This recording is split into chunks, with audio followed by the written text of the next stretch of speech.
اللہم رب اشرح لی صدری ویسر لی امری واحلل عقدۃ من لسانی یفقہوا قولی۔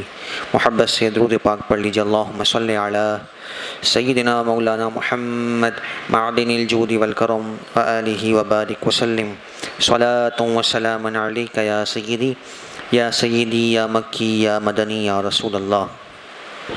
اللہ رب العالمین کا بے حد فضل، اسی کا کرم، اسی کی دی ہوئی توفیق سے ایک مرتبہ پھر قرآن مجید فرقان حمید کے درس کے لیے ہم حاضر ہیں۔ اللہ تبارک و تعالی قرآن مجید فرقان حمید کے ایک ایک حرف کی برکت سے ہم تمام کو کروڑ رحمتیں برکتیں عطا فرمائے۔ 11ویں پارے کے 8ویں رکوع سے درس کا آغاز ہے اور یہ سورہ یونس کا تیسرا رکوع ہے۔ رب العالمین ارشاد فرماتا ہے، بسم اللہ الرحمن الرحیم، وَإِذَا أَذَقْنَا النَّاسَ۔ اذقنا یہ ذائقے سے نکلا ہے، اس کے معنی ہے چکھانا۔ وَإِذَا أَذَقْنَا النَّاسَ رَحْمَةً مِّن بَعْدِ ضَرَّاءٍ، جب ہم لوگوں کو تکلیف کے بعد رحمت کا مزہ چکھاتے ہیں، یعنی جب تکلیف کے بعد آسانی آتی ہے، اللہ کی طرف سے رحمت نازل ہوتی ہے۔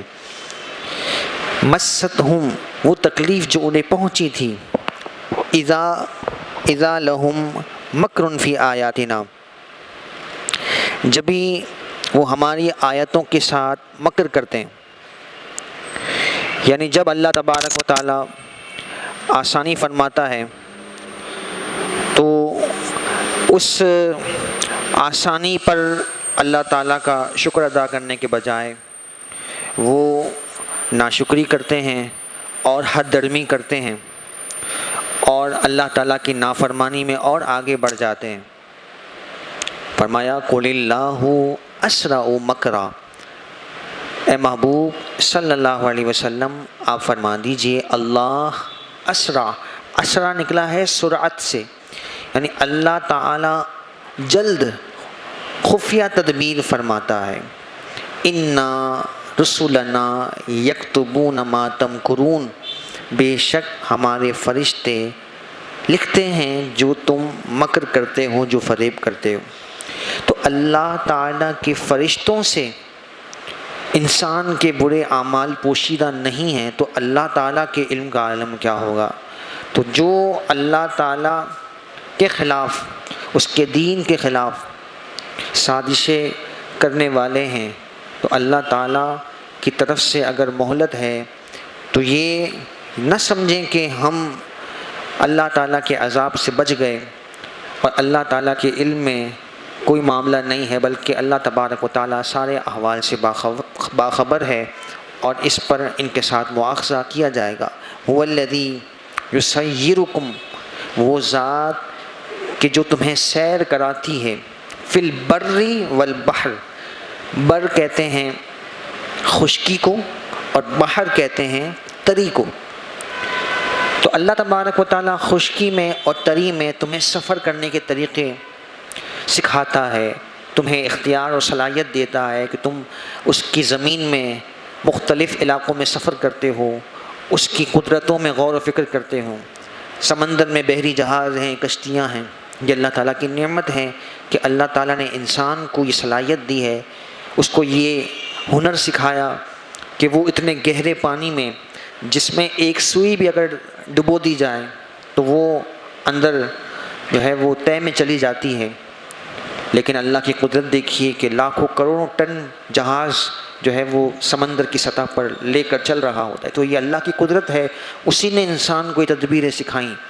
پھر ہم اگر خشکی کے سفر کو دیکھیں تو فضاؤں میں ہوائی جہاز کے ذریعے سفر ہوں یا مختلف جو سواریوں کے طریقے مختلف زمانوں میں اور ادوار میں اللہ تعالیٰ نے مخلوق کو، انسانوں کو عطا فرمائیں، تو یہ اللہ تعالیٰ کی نعمتیں ہیں جن کا ذکر یہاں فرمایا گیا۔ حتیٰ اذا کنتم فی الفلک، یہاں تک کہ جب تم کشتی میں ہوتے ہو، فلک کشتی کو کہتے ہیں، جب تم کشتی میں ہوتے ہو، وجرینا بہم، اور ہم اسے لے کر چلتے ہیں، بریح طیبۃ، اچھی ہوا کے ساتھ، پاکیزہ ہوا کے ساتھ، وَفَرِحُوا بِهَا، اور تم اس پر خوش ہوتے ہو کہ ہوا بہت سازگار ہے اور سمندر کی ہوائیں موافق ہیں اور کشتی اپنے سفر پر صحیح رخ پر جا رہی ہے. حتیٰ وَفَرِحُوا بِهَا، اور تم اس پر خوش ہوتے ہو. جَاءَتْهَا رِيحٌ عَاصِفٌ، پھر ان پر ایک آندھی کا جھونکا آتا ہے، یعنی ہوا میں بگاڑ پیدا ہوا. وَجَاءَهُمُ الْمَوْجُ مِنْ كُلِّ مَكَانٍ، اور ہر طرف سے لہر ان کے اوپر آتی ہے. وَظَنُّوا أَنَّهُمْ أُحِيطَ بِهِمْ، اور وہ سمجھ جاتے ہیں کہ ہمیں گھیر لیا گیا اور ہم ان لہروں میں، ان تیز ہواؤں میں، آندھیوں میں گھر چکے ہیں. تو یہ اللہ تعالیٰ کا کیسا انعام ہے. اور اس نے مشقت کے وقت، مشکل کے وقت جو سمندر کے مزاج میں تبدیلی آتی ہے اور وہ سختی کا، طوفان کا سامنا کرتا ہے، رب العالمین نے اسے بطور مثال کے پیش فرمایا کہ اس لمحے پر انسان غور کرے کہ جب وہ بالکل بے بس ہو جاتا ہے اور اسے یقین ہو جاتا ہے کہ اب تباہی قریب ہے اور اب ہمارے پاس اس سے نکلنے کا کوئی ذریعہ اور طریقہ نہیں ہے، چاہے کتنی بھی ترقیاں کیوں نہ ہو جائیں. جب موسم کا بگاڑ پیدا ہوتا ہے تو ترقیوں، ٹیکنالوجیز کے باوجود بھی، ماہر لوگوں کی موجودگی کے باوجود بھی، وہ ان موقعوں پر، ان نازک صورتحال میں اپنے بچاؤ کے لیے بے بس ہو جاتے ہیں. فرمایا دعوا اللہ مخلصین لہ الدین، اس وقت اللہ کو خاص اسی کے بندے ہو کر پکارتے ہیں. اس وقت انہیں پتہ لگ جاتا ہے کہ اللہ تبارک و تعالیٰ ہی ہے جو اس مشکل گھڑی سے انہیں نجات دے سکتا ہے. لئن انجیتنا من هذه لنکونن من الشاکرین، اور دعا کرتے ہیں کہ اے اللہ اگر تو ہمیں اس سے نجات دے دے تو ضرور ہم تیرے شکر گزار بن جائیں گے. اب دعا میں تو گڑ گڑا کر اس طرح سے اللہ تعالیٰ سے فریاد کر رہے ہیں اور شکر گزار بننے کے دعوے کر رہے ہیں، لیکن فلما انجاہم، اللہ فرماتا ہے کہ جب ہم انہیں نجات دیتے ہیں وہ مشکل ٹل جاتی ہے. اور اتنے سخت موسم کے اور حالات کے باوجود بھی اللہ تعالیٰ اس بھنور سے، اس مشکل سے انہیں نجات دے دیتا ہے. اذا ہم یبغون فی الارض بغیر الحق، جبھی وہ زمین پر ناحق سرکشی کرتے ہیں. یعنی اب تو شکر کا موقع تھا کہ اللہ تعالیٰ نے عذاب سے بچا لیا، آفت سے، طوفان سے بچا لیا. اللہ کا شکر ادا کیا جاتا، اس کی حمد و ثنا کی جاتی، اس کی نافرمانی سے توبہ کی جاتی. اور جو کافر ہے اسے چاہیے تھا کہ اللہ کی وحدانیت کا وہ اقرار کر لیتا، اس کی قدرتوں کا اعتراف کرتا کہ چند لمحے پہلے جس رب کی بارگاہ میں وہ دعائیں کر رہا تھا، اسی رب نے اسے اس طوفان سے، بھنور سے نجات دی ہے. یا ایھا الناس، اے لوگوں، انما بغیکم علی انفسکم، تمہاری اس سرکشی کا، اس بغاوت کا وبال تمہارے اوپر ہی ہے. بغیکم، بغاوت جو تم نے رب عز و جل سے کی ہوئی ہے، اس کی خلاف ورزی، اس کے احکامات کو پس پش ڈال کر، یہ بغاوت کا نقصان تمہیں ہی ہے. اللہ تو بے نیاز ہے. متاع الحیات الدنیا، دنیا کی زندگی کا یہ فائدہ اٹھا لو. ثم الینا مرجعکم، پھر ہماری طرف ہی تمہارا لوٹنا ہے، اللہ کے حضور ہی پیش ہونا ہے. یہ دنیاوی ساز و سامان، دنیاوی زندگی مختصر ہے، اس کے بعد رب العالمین کے حضور پیش ہونا ہے.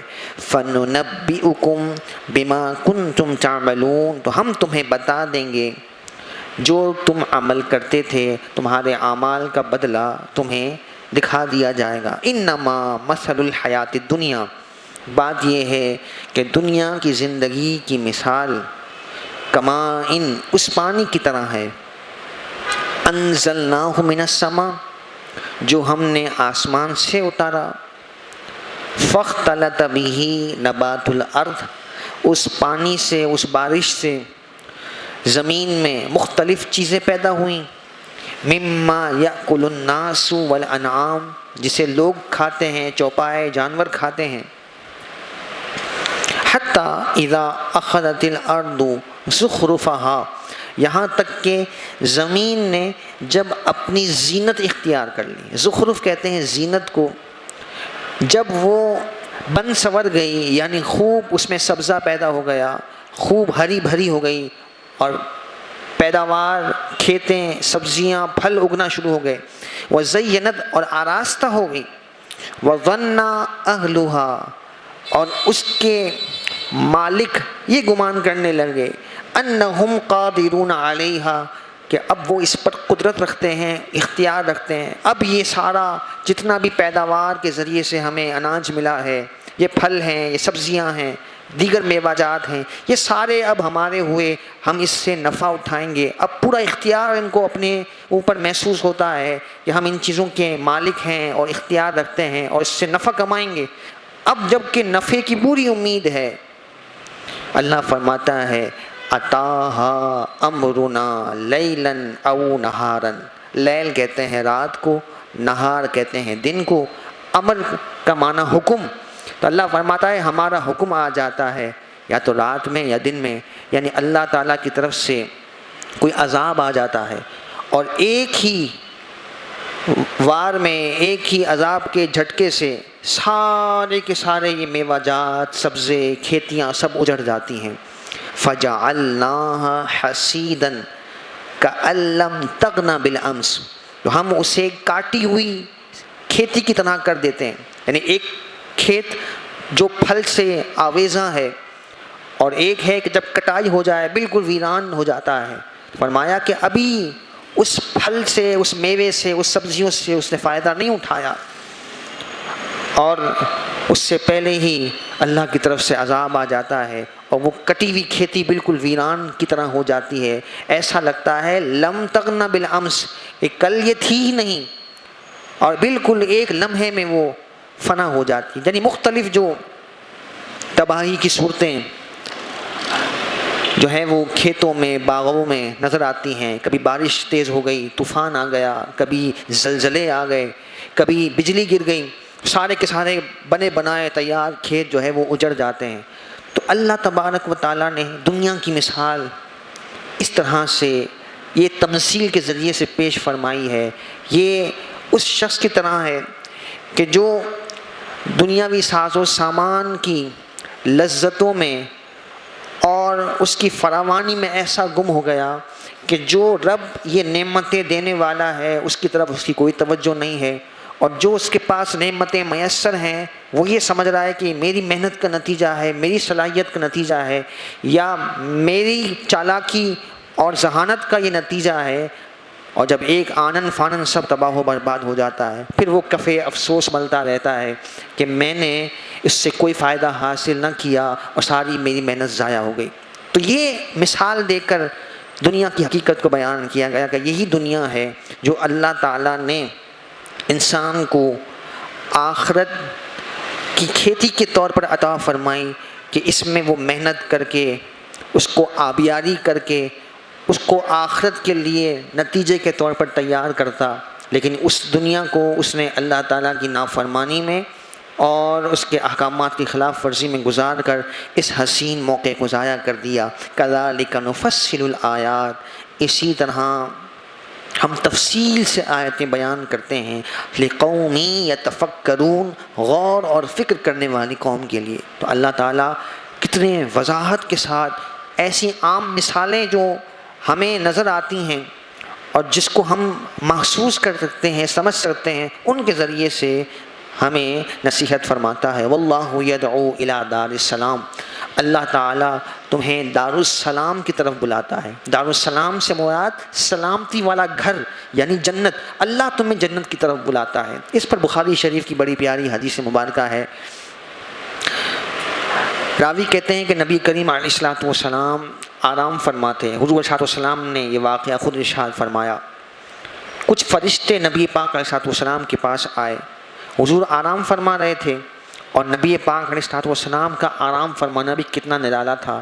حضور فرماتے ہیں کہ میری آنکھیں سوتی ہیں اور دل جاگ رہا ہوتا ہے، اور انبیاء کے بارے میں شرعی حکم ہے، جس طرح ہم سوتے ہیں اور ہم سو کر جب اٹھتے ہیں تو ہمیں وضو کرنے کی دوبارہ حاجت درپیش ہے، انبیاء کے لیے دوبارہ وضو کرنے کی حاجت نہیں ہے۔ انبیاء کا وضو نیند سے بھی نہیں ٹوٹتا۔ ایسی نیند جو ٹیک لگا کر سونے اور کروٹ پر سونے کے باوجود بھی ہو، اللہ تعالیٰ نے انبیاء کو شان و مقام عطا فرمایا کہ ان کا دل بیدار ہوتا ہے اور ان کی آنکھیں وہ بند ہوتی ہیں۔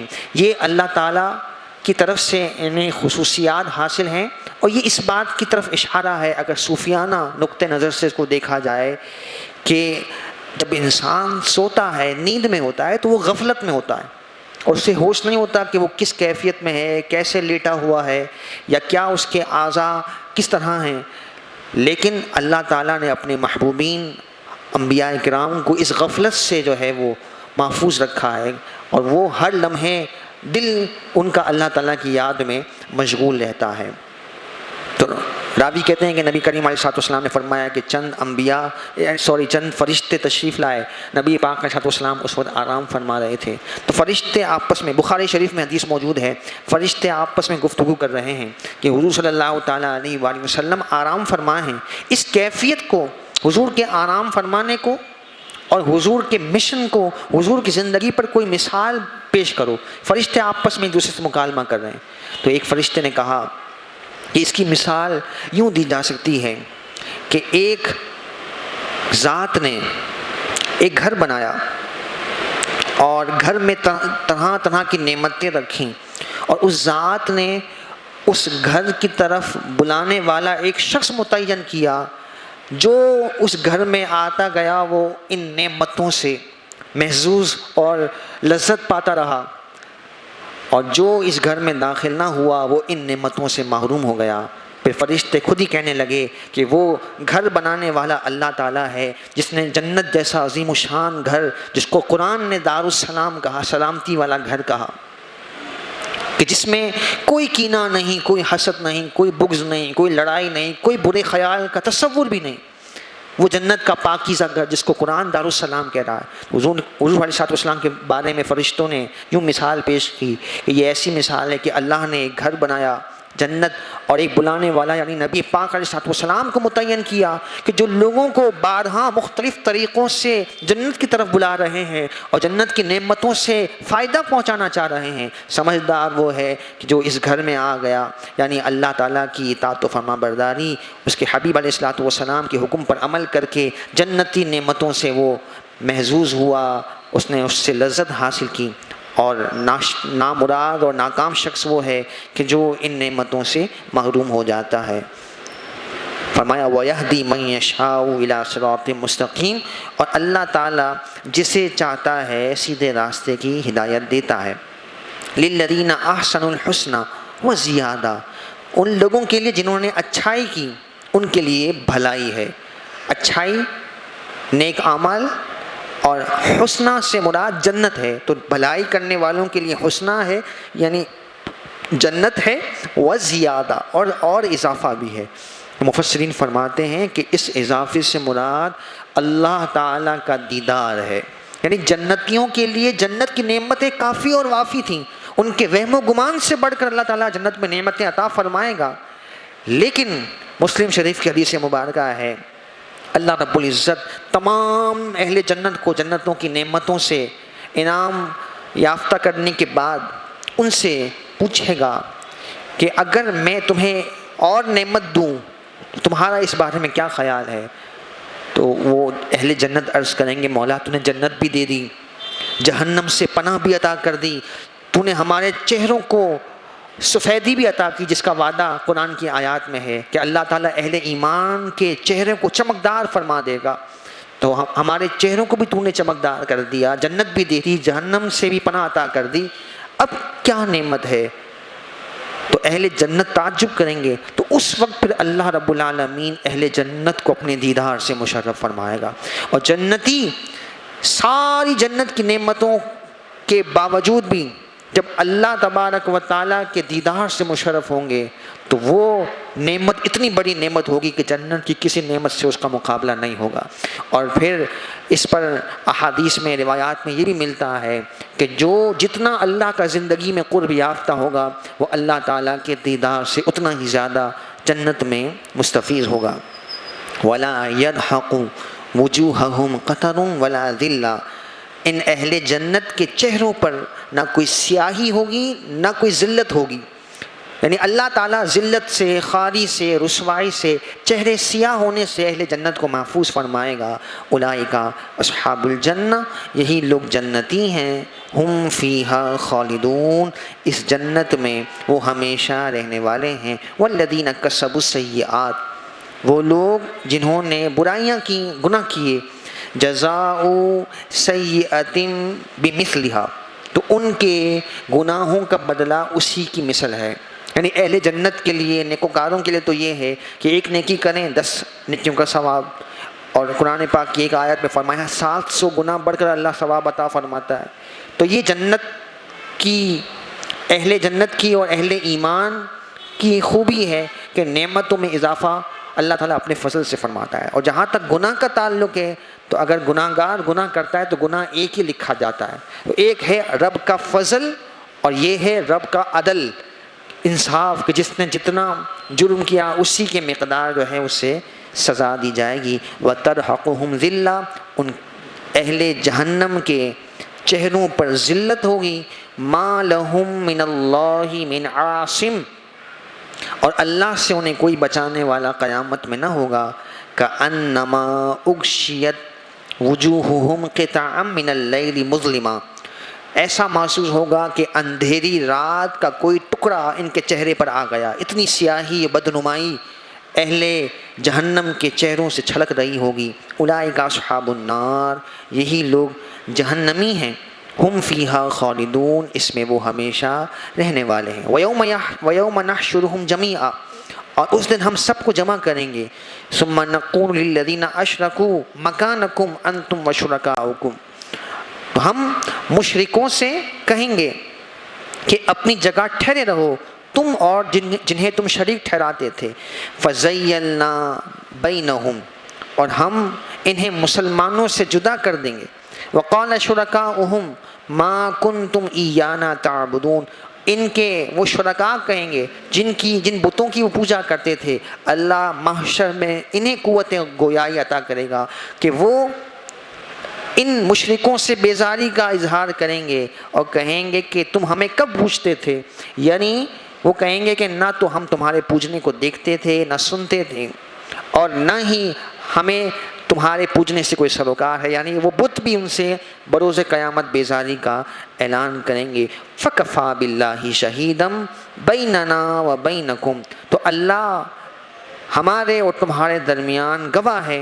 إِن كُنَّا عَنْ عِبَادَتِكُمْ لَغَافِلِينَ، کہ ہم بے شک تمہاری عبادت سے، تمہارے پوجنے سے ہم بیزار تھے، غافل تھے، اور ہمیں اس سے کوئی سروکار نہیں تھا، یہ تمہارے اپنے کرتوت تھے. هُنَالِكَ تَبْلُو كُلُّ نَفْسٍ مَّا أَسْلَفَتْ،